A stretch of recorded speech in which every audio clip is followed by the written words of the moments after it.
You're listening to Titular Characters with your host, the adorable Eva Webb.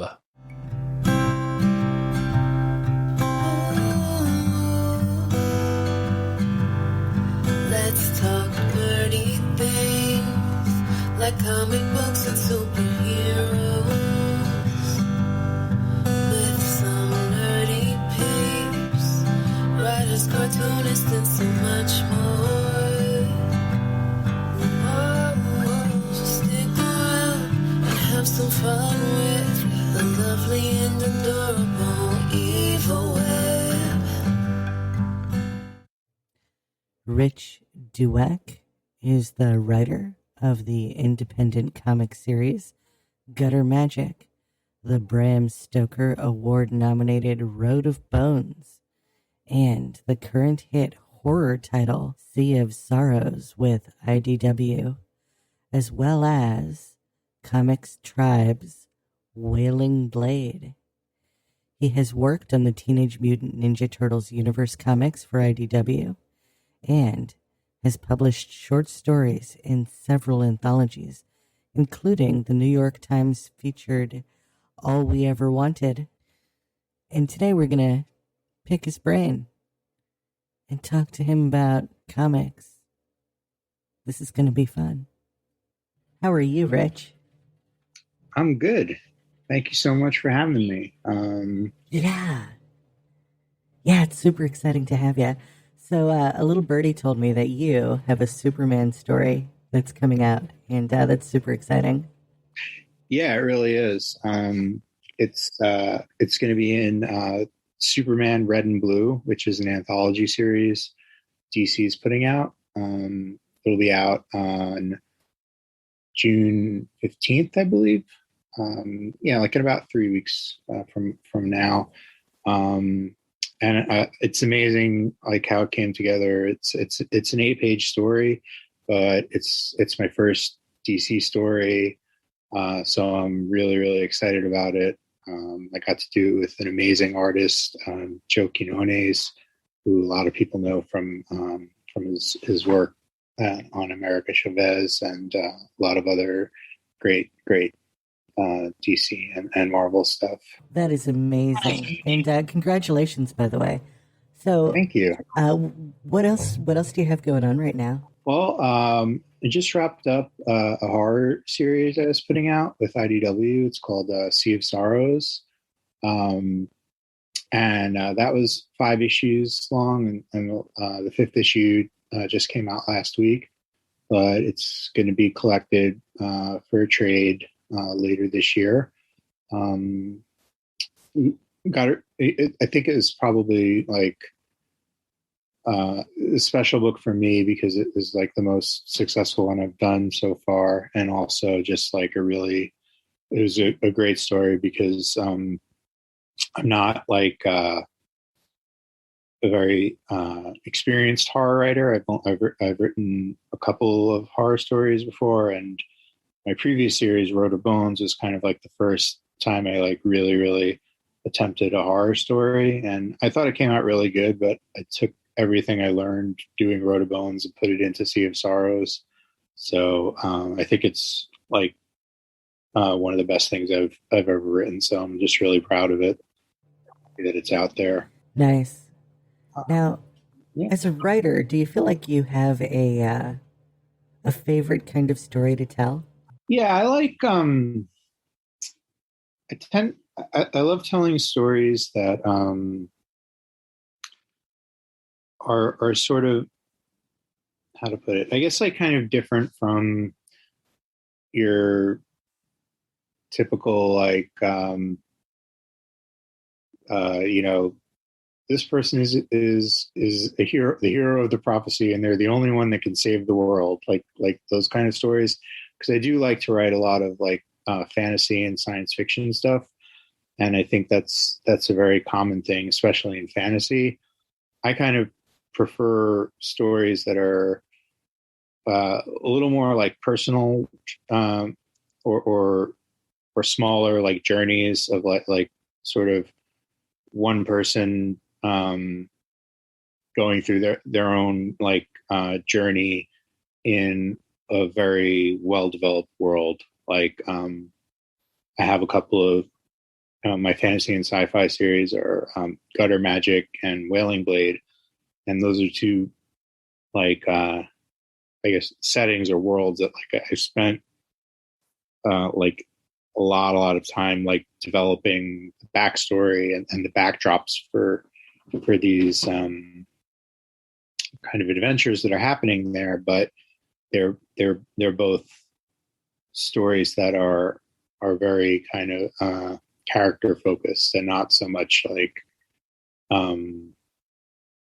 the world is ending and this person needs to step up and meet their destiny. It's more like a character going through a personal journey that just happens to be taking place in a fantastic world. Would you say that you're the kind of writer that just starts and just goes from there? Or are you the type of writer that plans every aspect of the stories you work on? I'm probably somewhere in between, honestly. I think when I'm thinking about like kind of the world building and the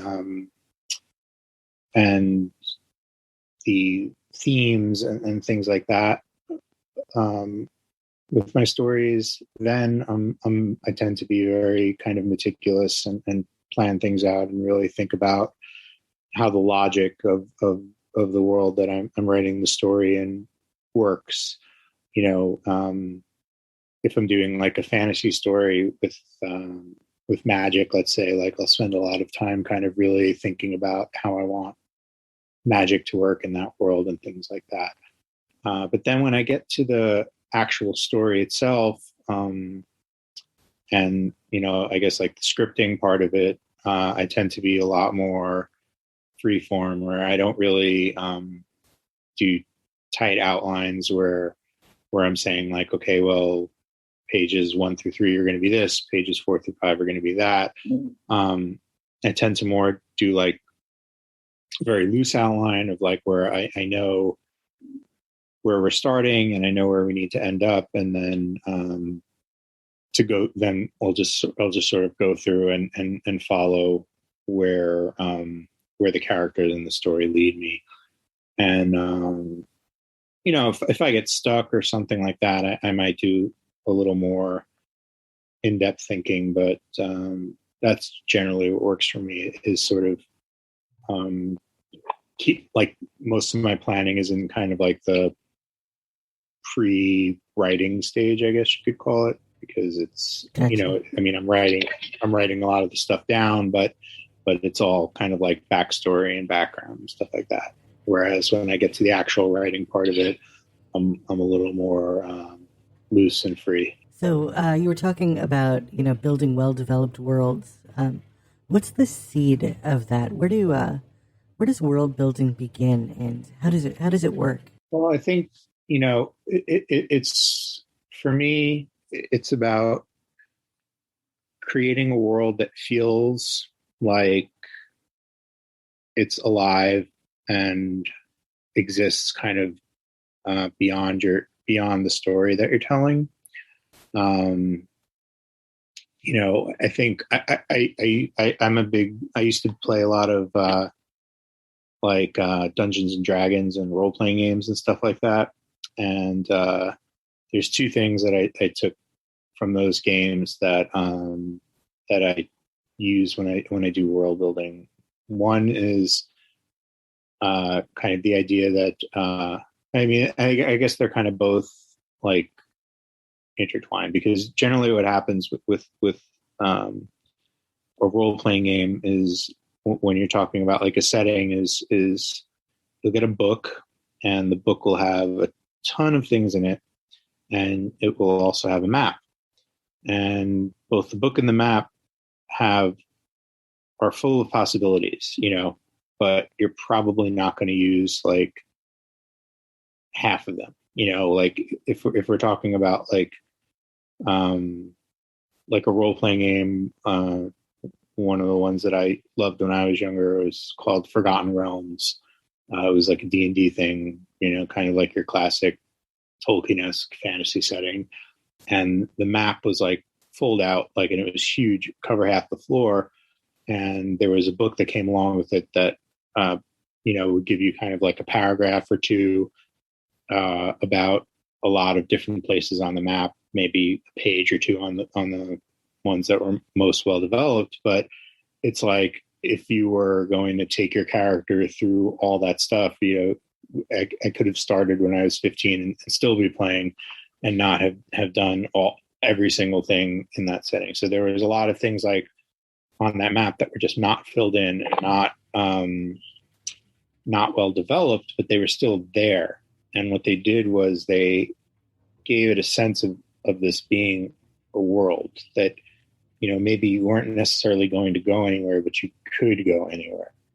And that's kind of my guiding principle when I'm developing these settings. I like to do a map, whether it's actually part of what I publish or just sort of keep it to myself, or I could write like fill notebooks full of like, intricate things that are going on in the background that may not affect the story.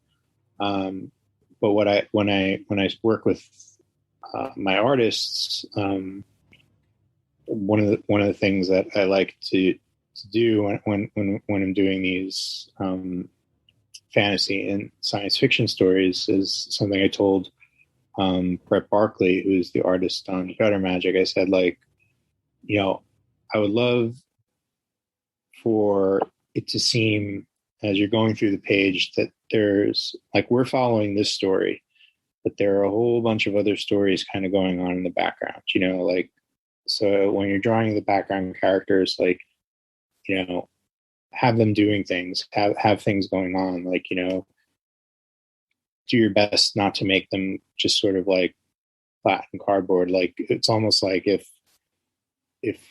we were like a news crew sort of like following this story, I just would love the potential there to like sort of like, oh, if we saw something in the distance and we started following those people, that would look like an interesting story to follow as well. So I think, that's something that is not always easy to pull off, but it's something that I at least try to pull off when I write these things. So, does the existence of digital change the formula for writing a comic? I mean, it has and it hasn't. I think it's different for every writer or every creative team, because digital, it's a lot of different things that you're talking about, because there's ComixTology and platforms like that, which are really just sort of taking the whatever's in print and doing that in digital. Even though there's like a guided view, you're reading it a little bit differently. It's essentially like, X-Men number 51 comes out in your comic shop and you read it on ComixTology, it's the same thing. But then you also have other digital platforms like, Webtoons and other web comics that use browsers differently. There's sort of these like infinite scrolling ones where instead of flipping pages, you're scrolling up and down. There's motion comics that are all digital, and I think it's changed. Like it's changed in that it's kind of opened up the format of like what a comic is and what a comic can be. And I think it's great. It's a great opportunity to kind of expand on that if you're working in those formats. Personally, I haven't done a webtoon style comic or a motion comic yet, but they're both things that are kind of on my radar and things that I would like to do at some point. Motion comics are a little trickier because they have to be kind of constructed differently. I have an artist friend of mine who was working on one, and he said it's at least like 3 or 4 times the work that a regular comic is, because everything has to be drawn on layers because they need to be animated, so like you can't just draw your main character on the background. So you have to draw the whole background out that's a layer. And then you have to draw the characters out, and everything that's going to move kind of has to be set up in a certain way. So it's complicated, but when it works out, it looks awesome. And I've also seen, web comics that are kind of follow a very typical comic format where you're talking about like, panels and things like that. And you could almost like kind of, if they were ever going to be translated to a print comic, you would just sort of like, you could see how it would be sort of sliced up and put on pages. But then I've seen other ones that are just really kind of playing with like the possibilities of like the fact that you're looking at it on a web page instead of a physical piece of paper. And I think they're totally different. So for me, like, I think, the future is going to be both print and digital, because I think what we're going to find with digital is that it's going to do things that print can't do well, but then I think there are other things that print does well that digital maybe doesn't do as well. So I don't really see, I know like we hear a lot of doom and gloom about print and stuff, but I really don't see it going away anytime soon. I've always just sort of thought it's amazing. I mean, when you think about what a comic book is, it's just sort of a small magazine that you put up for sale in physical copies. And, for better or worse, the thing that people don't realize about print comics is that this is a medium that has survived the utter devastation of the entire rest of the magazine industry. Magazines as we know them are completely gone, but comics survive. Yeah, I mean they're a medium unlike any other, and this is I've written for a lot of different media. I've written prose. I've written for screen. I've written plays and things like that, and each one of those media has things that are unique to it and things that it does well, and comics, I think, deserve to stand on their own as like not derivative of anything. They're their own medium, and it's a really powerful one. And I think it's because it's this kind of unique blend of storytelling. Like it's impossible to kind of to passively read a comic. Like if you're talking about like a TV show or a movie or something, they can be engrossing and they can demand all your attention. But if you're anything like me, there have been times when you will just sort of put the TV on in the background while you're looking at your laptop or doing something else. And it's something that can sort of like live in the background and you'll still kind of get it, even if you're sort of passively paying attention. It's like, it's impossible to do with the comics. You have to read it. And I think where it differs from things like prose novels is, a prose novel, it's like you're seeing all the pictures in your head, and as you're reading the story, you're maybe visualizing it, and you're seeing characters a certain way, and that's a powerful thing too. And I think that's why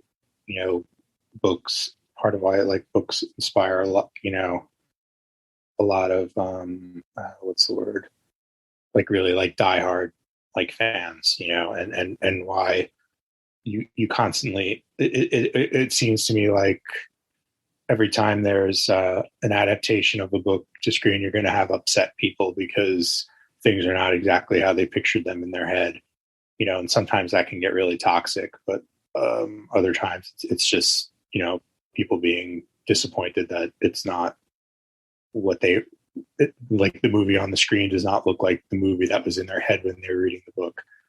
And I think comics kind of bridges that gap because it's forcing you to engage with the material. And since it's not in motion, as you're reading the story, you're sort of making, you're visualizing it in your head like you would with the book, but you have these visuals to kind of guide you along and help that that inner narrative kind of come to life. So I think that that's one of like the big strength of telling stories in comics as opposed to like other mediums, is that you get that engagement and investment that you do in a novel or things like that, but you also get the visuals and the action and all the spectacle that you get with stories that are told in motion, like on the screen. You could, I don't know if you could tell, I think this kind of stuff a lot. So, in general, how do you approach diversity and representation? I try to be as inclusive as I can in terms of when I'm coming up with characters and writing the story. There's some stories I'm not really able to, like when I wrote Road of Bones, it was about 3 men who were prisoners in Siberia, and they escape, and they're basically like out on the tundra for most of the thing. So it was going to be 3 guys, and since it was a historical setting, they were all like, it was 3 white dudes. It was three Russian guys. But I kind of feel like that was a special case because the cast was like very, very small, and the setting was very, very specific. So the Sea of Sorrows had a lot more to play with. So I had it takes place on a boat, on a salvage boat, and it's a crew, and it is a historical setting, but it's sort of like there was more, I feel like, opportunity to get a lot of different characters in there. So took pains to include women, include different ethnicities. What I try to do is I always tell the artists I work with, like, please don't, when we're developing these characters, please don't make all the characters like white people. Let's have a diversity of backgrounds, a diversity of, skin tones, body types, anything you can think of, like, as much as we can. It gets weird in some things like science fiction and fantasy stories, because it's like, you've got, you may have a few human characters, you may have aliens or fantastic creatures and things like that. But I think what I would say is that I'm not out when I write my stories, I don't want the diversity to kind of be window dressing. I don't want it to be something that is like checking boxes just because I feel they need to be checked. So if I'm writing diverse characters into my stories, I want them to be fully realized characters, and I want them to be how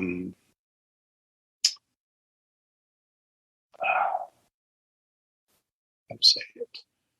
I don't want it to feel like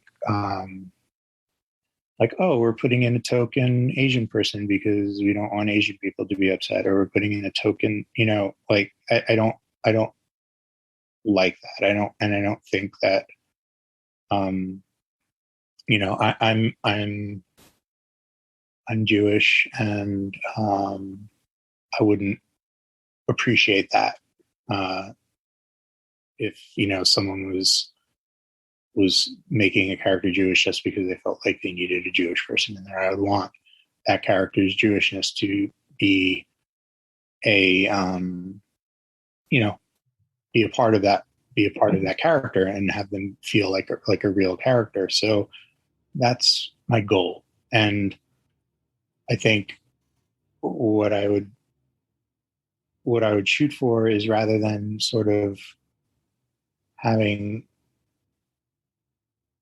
every single story I do include every single possible permutation of person out there. The balance I try to find is that is to feature different people and feature them as truly as I'm able to, doing research. And I do research by talking to people, reading about cultures and things like that. And I do the best I can, and knowing that I'm never going to get it the way that a person who is of that background gets it. I still do my best to honor their background and do my due diligence in terms of talking to people and reading about the cultures I'm trying to feature, and and just being open to learning more. Like if I make a mistake, I'm human, and I'm willing to own up to it and just listen to people. I'm not going to say that I know somebody better than they know themselves. Great answer. Thank you. So, what is involved in having a really successful collaboration? Yeah, I think for me, what makes a really successful collaboration is when you give your collaborators room to bring their own vision to the project. One thing I like to tell artists I work with is that, the script I write, it's like a roadmap of like a journey that we're going to go on together. But once you start drawing it, you're in the driver's seat. So, you're that you might have this map and you might be driving and see like a bump in the road that you need to kind of swerve to avoid. Well, like swerve to avoid it. If I say a page should be 5 panels long and you think it should be 7, then make it 7. Like if it's a major change, like let's talk about it. But I don't see myself as like kind of like the dictator of what needs to happen when you're doing your job as an artist. Like I'm here to help you in any way I can, but with the script to make it clear for you, like what I'm picturing. But I try to make all my collaborators feel like what they're picturing is important too. When you're talking about something like, there's always going to be like certain things that are set in stone. If you're doing like a Superman story, let's say, like, his costume is going to be red and blue, unless it's some weird alternate universe. But that being said, you can, you could talk to the colorist and just be like, well, here's what I'm thinking. Here's what I'm thinking in terms of the palette for the rest of the story. What are you thinking? Same thing with like the letterer. If I may call out like, a certain sound effect or something like that. And but I'm not going to tell them, how to render it. I try to choose the people I collaborate with for their talent, for the things about their work that really excites me. And I think to stop them from bringing that to the table by telling them exactly what to do, I think does a disservice to them as creative people, and it would also make for a poorer product. Yeah. I think comics really work when everybody is really bringing their A game to it, and I think if I'm like managing the project, as often happens with writers on more independent stuff, like I'm looking to, my main concern is how do I help these artists be excited about this and bring their A game to it. And, that's not to say that like I'm always going to agree with like every single thing like that the artist says, but the point is that I want their ideas, I want their input, and then we'll talk about it, and we'll figure out what works together. My scripts are not the be all end all. They're the work. It's not like, so it is written, now it is law. Yeah. Everything is mutable until the day we turn the files in to go to the printer or whatever. Like, that's how I feel about it. So for me, that's kind of the secret to great collaboration. Is it's as simple as like collaborating. You know what I mean? Like, Yeah. even if I'm hiring the person and just paying them, it's like I'm less hiring them to, like, it's not like I'm hiring like a contractor to, fix my bathroom up and say like, okay, well, I want this tile and I want this, this sink and this and that. It's more like, I'm hiring an artist to, do their art, and art's a very personal thing. So I wouldn't want to, I wouldn't want anyone that I work with to feel like they couldn't raise concerns or bring an idea to the table that they thought is better than what I have in the script. It's like, because if it's better, then it's better, and it's going to make the book better, and I want the book to be as good as it can be. So I try not to be like too precious about this stuff. Scripts are right. Where do you find your creative zen? Is there an emotional place that you create from? Yeah, I mean, I think like anyone, I who writes, I think I draw upon my own experiences. I kind of feel like that's unavoidable, even if you're trying to keep it out. Like it manages to seep in in weird ways sometimes, not always consciously. My first series was called Gutter Magic, and it's about a guy who he lives in a world where magic, like wizardry, is hereditary. You're either born with it or you're not. And everyone in his family is born with it except for him. So he's spent his entire life trying to find a way around that rule.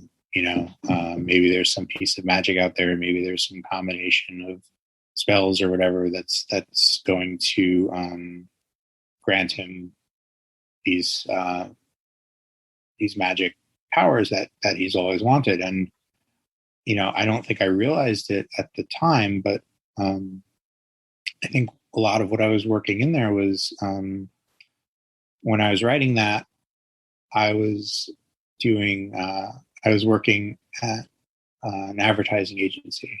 I still work in advertising, but in a different agency now. But at the time, I was a graphic designer, and I wanted to move into the creative department, which is a hard move because most everyone in the creative department has gone to advertising school, and the agency I was at was kind of a top tier agency. So the creative department there was full of people who went to schools like SVA and RISD and stuff like that. So what I was feeling was like, oh, well, all these people have this pedigree that kind of guarantees them that they're going to be in the creative department. I don't have that pedigree, and there's nothing I can do about it. I can't go back in time and go to a different college and, change where I'm at. So I had to find a different way. And I mean, happy ending, I did manage to go into the creative department. I took a bunch of classes after work and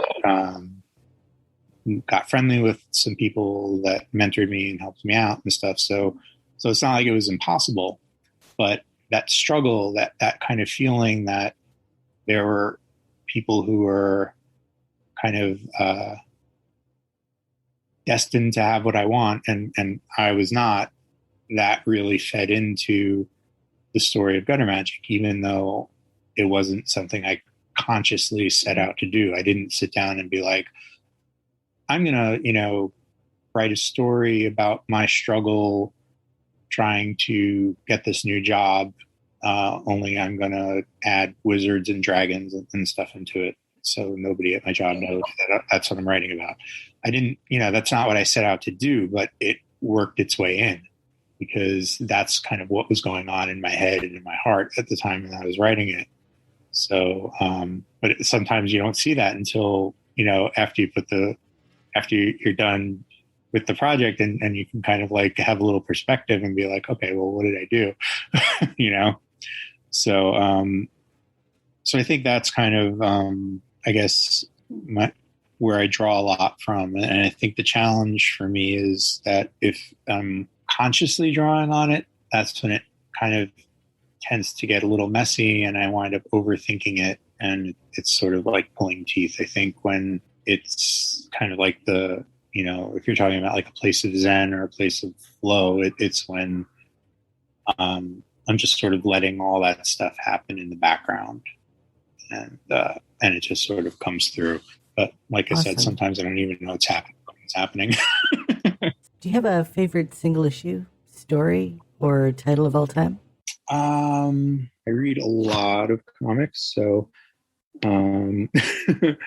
it might be a little hard to pick out. It might be a little hard to pick out a single one, but I do have a good answer, even though I'm probably going to get the number wrong.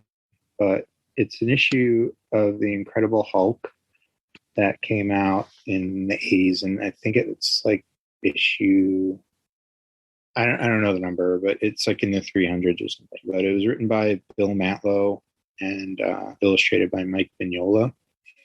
And so in this issue, Hulk is kind of in this alternate dimension called the Crossroads, and he's sort of wandering and seeing these visions of Bruce Banner's life. And there's this really powerful sequence in there of when Bruce Banner was a baby and a young boy, and his father is like this monster and really like abusive, and it's hardcore. And you have to like appreciate that I was reading this when I was like 9 or 10 years old, and I was not like, thankfully did not have that kind of level of like abuse in my life, but I was young and nerdy and had times when I felt picked on and misunderstood, and this was like a deep comic for me, and it's like I said, like I can't remember the issue number, but I remember the art and the story inside. It's like seared on my brain. Like I could I could act it out if I had to, and I think I'd be like pretty accurate, like certain pages. So yeah, it's a bummer that I don't remember the issue number because it makes it hard for anyone who's interested to go look it up. But if you look up like Hulk, Incredible Hulk Crossroads, like you'll find it. And so yeah, that's something that's like it's just resonated with me, and I think it was something that just made me like fall in love with comics as a medium as a kid, because it wasn't like it wasn't taking it soft on me because I was a kid. It wasn't like pulling punches. It wasn't this sort of like sanitized thing. Like I think what we a lot of times with the things that we think are acceptable for kids to read and consume, it's like we feel like we have to kind of shield them from a lot of things, and I think one of the things that really drew me into comics was that I didn't feel that from the comics I was reading. I felt like they could, address things I was feeling, and in a way that I enjoyed, because it was like, because it was superheroes and it was actiony, but there was also a lot of kind of deeper currents of things going on that I would never get from, like a Saturday morning cartoon, or like a Scholastic book club book that I could get at school. Not that I'm dissing Scholastic or anything like that. I'm just saying that, it just wasn't like, it was aimed for kids, but it was, not really pulling punches, let's say. So yeah. So Incredible Hulk X, I don't know, Crossroads, I would say that that's probably my all-time, either favorite or like, let's say, like, single issue that had the most like impact on my life. One of these days I'm going to look at that issue and I'm going to get it tattooed on my arm or something. Is there someone that stands out to you as the most underrated or inspiring creator in comics? I wouldn't say he's underrated, because he's one of the most famous comic creators out there. But like, let's go with inspiring. I think someone who's inspired me a lot is Grant Morrison, and part of it is the stories that he tells. I'm a big fan of his comics, but I think it's also just like how deeply he really thinks about the medium and the characters, and the kind of like the mythic quality that superheroes have, but also it's like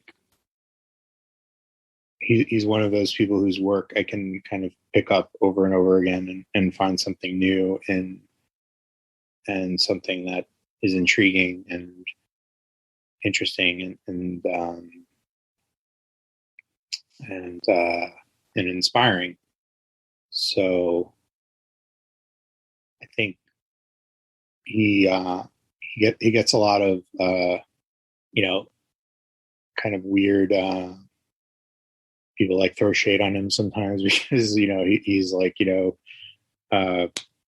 little like esoteric and talking about like being a wizard and magic and stuff like that. But it's like, I think I just find him like very, very inspiring. And the funny thing was, I actually met him once at a convention, and I handed him my first ever comic I did. It was Gutter Magic, but it was like some short stories that I just kind of put together.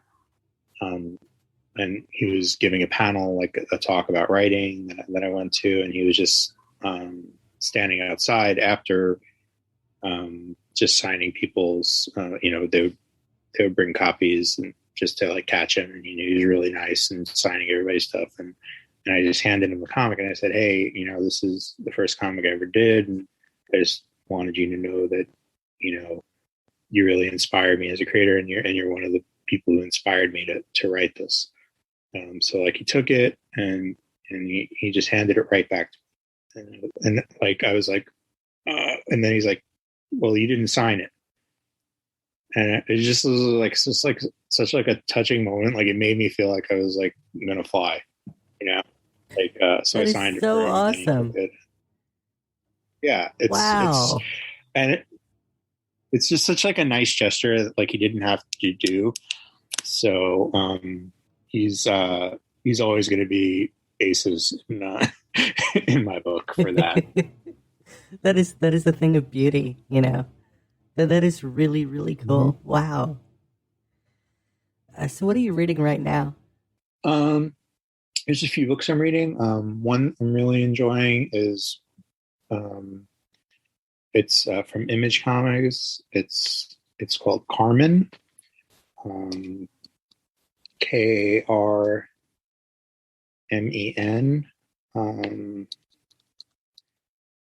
And it's by Gila March. I hope I'm pronouncing that right. It's this great book. It's about a girl kind of who dies, and she's it's like I'm trying not to give too much away. It sort of takes place in this like sort of existential space between like her death and her moving on to like whatever's next. And I mean, the art is beautiful. The story is really intriguing. It's just the sort of book I feel like I could get lost in. Like there are pages, like you could have like 3 or 4 pages that have like very little or even no dialogue, and it doesn't feel like you could just get lost in those pages. It's really good. I just picked up issue 3 today. That's why it's fresh on my mind. But I think like that's really good. I'm reading another book called Dead Dog's Bite from Dark Horse. That's by Tyler Boss. I'm really enjoying that too. It's this kind of freaky Twin Peaks Esque murder mystery that takes place in this like town populated with like just a lot of like weird characters and stuff. And there's only one more issue, and I'm a little upset because I don't want it to end. Like it's like one of those things where like I just I want more going on in this town. But hopefully, I mean Tyler has been doing a great job so far. So I'm really confident he's going to wrap it up well, and hopefully they'll like let him do more. Just because I think he's a great artist, but also great writer as well. What else? Been enjoying this series called The Silver Coin, also by Image. That is the brainchild of Michael Walsh. He's a great artist, and what he did was he got a bunch of great writers together, and each writer is telling their own story about this. There's this like a silver coin that's cursed, and each issue is sort of like the coin passing to like a different person. So each one takes place in like a different decade, and the first one was like a 70s rock and roll story. The second one was like an 80s sleepaway camp type of story. It's just a really great series. Mike's a great artist, super nice guy as well. And he's working with a lot of really talented writers like Chip Zdarsky, and Ed Brisson, and Kelly Thompson, to name a few. And just every issue is just really cool because it's, they've all kind of got the theme of the coin running through them, but they're totally different in terms of the feel and the execution of it. So we've really been enjoying that. It does sound like fun. Mm-hmm. So we're headed up against the end of the show. Are you ready for the final segment, the moment of insight? Yeah. Awesome. Do it. So what's your favorite food? My favorite what? Sorry. Your favorite food? Food. Okay. Mm-hmm. Okay. Favorite food. This is hard because I'm a foodie. But I'm gonna go with there is a dish called kitfo, and it is an Ethiopian version of steak tartare, and one of my favorite things to eat. Just had it a couple of nights ago.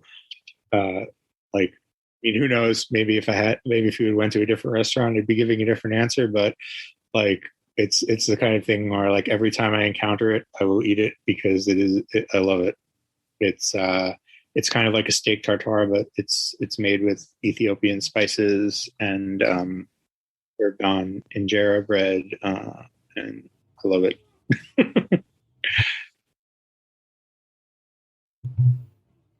Awesome. So would you say you're a cat person or a dog person? I'm a cat person, but we have 2 cats.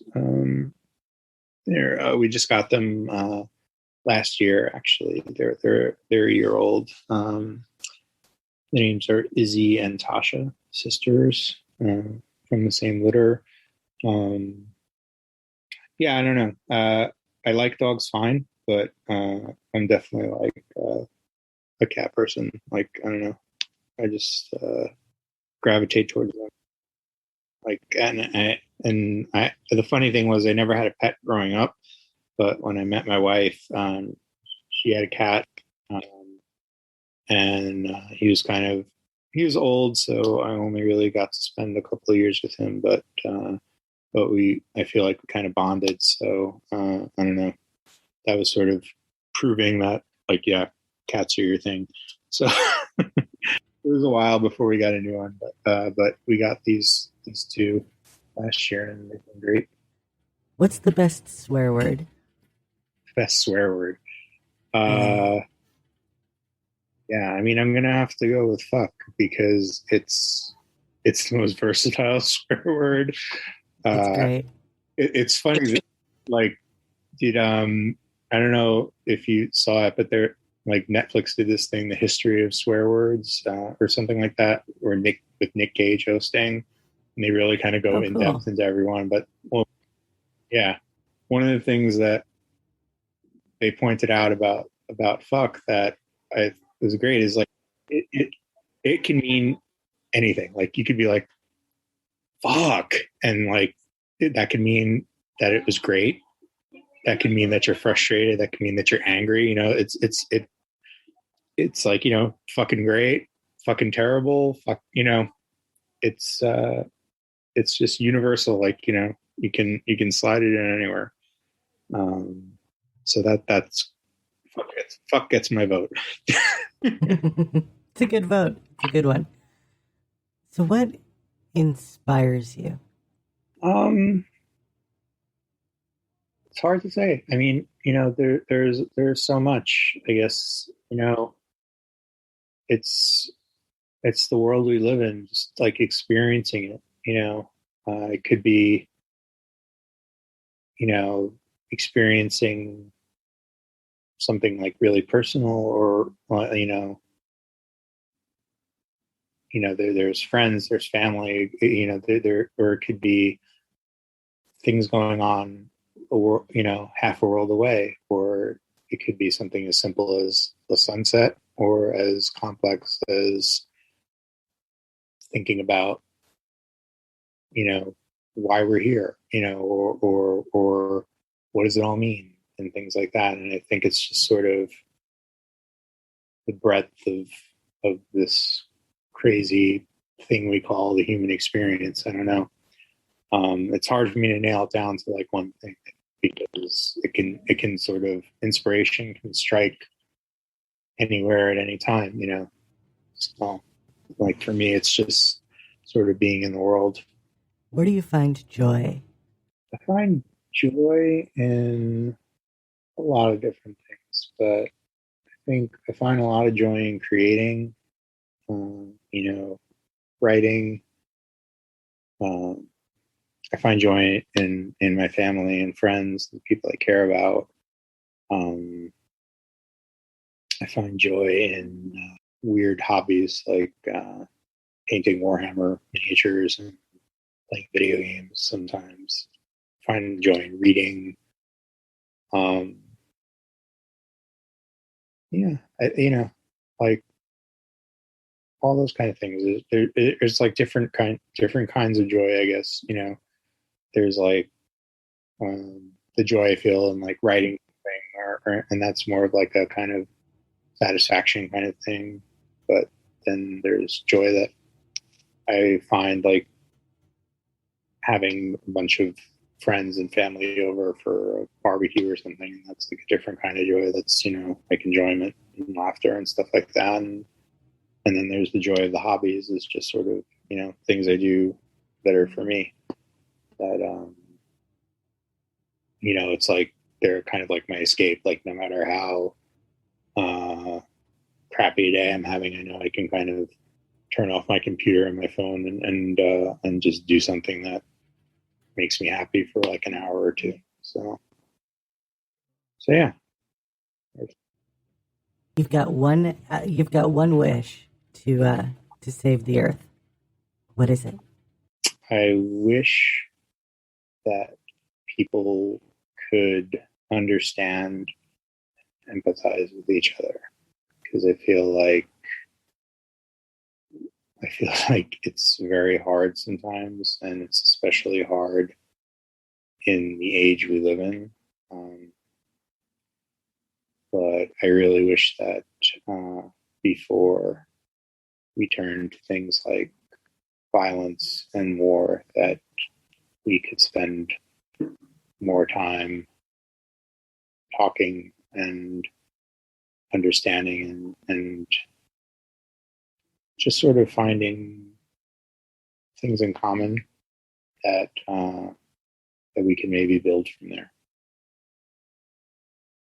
It's the sort of thing, like, I feel problems. I feel like it would take multiple wishes to kind of overcome problems in the world. I don't know if one's going to do it, but I think for me, I feel like that's at least a good place to start. Yeah, for sure. So you wake up one morning with imbued with superpowers. What are they, and what do you choose to do with them? What are my superpowers? Okay. Well, I don't know. It's such a weird question, because it's like, what do you like? Do you pick superpowers that you want? Like I'm saying, like, I'm thinking like, oh yeah, it would be super awesome to fly, but I don't really like roller coasters. Would I like flying? I don't know. It's like, I imagine it's a similar sensation, but let's say, okay, I will take kind of like Superman's powers. I'll be super strong and invulnerable. Okay. And we'll leave flying in the air. I don't know if I would take that. But as to what I would do with them, I would just try to do as much good as I can. It's a gift. I would see it as a gift, and to have those powers and just to be able to try to use them to make the world a better place. I don't know if I would go put on a costume or something, but I think the powerful thing for me about superheroes and Superman especially, which I really tried to work into the story I wrote, was that it's not the superpowers, it's not the abilities that make somebody a hero. It's the humanity, it's what you do with them. And I think that, like, no matter what powers I end up with, I would hope I would use them for good. And I think that it wouldn't always be about using the actual powers to, accomplish things. It's like, Superman can stop a meteor from crashing into the planet. He can, beat up Darkseid or whoever. But I think the more powerful thing about Superman is that he does his best to kind of inspire everyone else to be a better person, or to be, be just better, like, good. And he could be fighting the most evil person in the galaxy, and he'll still be like talking to them throughout, trying to get them to be like, you don't have to do this. You could just, like, I will kick your butt if I have to, but we could just kind of sit down and talk. And I think that that's like the powerful thing for me, more than any kind of like power rating or ability to like do anything. I think the powers are important because they're kind of like what sets what puts these characters on the level that they can sort of be these paragons and examples of justice and things like that. But I think what I would do with them is I would just do my best to make the world a better place however I could. So what's next for Richard Douek? Well, I got a few things coming out. Like I said, I got the Superman story, got trade paperbacks of The Sorrows and Wailing Blade. Have a short horror story coming up in the next issue of Razor Blades, which is a horror comic magazine by James Tinian IV puts it together. And then, I do have a couple of other things that are in the works that are unannounced, but I think I am definitely going to be writing more comics in the near future and hopefully the far future. But yeah, like right now, got a couple of new series that I'm working on that a little too early to talk about, but rest assured, I'm not going anywhere. Awesome. So I wanted to thank you for popping on our humble little podcast. It's been an honor to have you, and you've been a great guest. Oh, thanks so much. Yeah, thanks for having me. I know it kind of like, I'm glad you reached out because it was great. I love being able to kind of do a little bit more in-depth answers than I might do on like other shows. It's a lot of fun. So I thought it was great. So where can people find you online? Well, I have a website, rdouek.com. I'm on both Twitter and Instagram at rdouek. There's not a lot of rdoueks out there, so if you see one online, it's probably me. But I think probably the best place to go to kind of get in touch is either on Twitter or on my website. I have a newsletter that you can sign up for, and I send it out semi-regularly. Like I'm usually a little too busy to do it like weekly or bi-weekly, but I try to do like at least once a month when I have news. So yeah, I would say Twitter and my website are probably the best places, but I'm also on Instagram and Facebook and stuff. And that's it, my babies. It's time to close the show. I wanted to thank you for being gorgeous, being valid, and for living your best life. We couldn't do this show without you, and you are appreciated. This episode has been part of Batch 37. Titular Characters is a show about the things we love. It's produced and hosted by the adorable Eva Webb. That's me. Opening theme by Antonia Marquis. Closing theme by Mikey Flash of Speed Force Music. The dreamy announcer guy for the introduction is Donnie Underwood, and he is awesome. So have you thought about supporting the show? There are tons of ways to do it. You can show your support by following me at Eva is Adorable on Twitter, leaving us a review on Apple Podcasts, CastBox, or Podchaser, and if you feel like you would like to help out the show financially, you can visit us at buymeacoffee.com/Eva is Adorable, because I am. There, you can donate as little as $1, and all proceeds go towards the costs of producing and hosting this show. Every little bit helps, and you are amazing for even considering it. Anyway, babies, that's all we got. Join us next time for another death-defying adventure in cyberspace. Oh, and when you do, bring candy.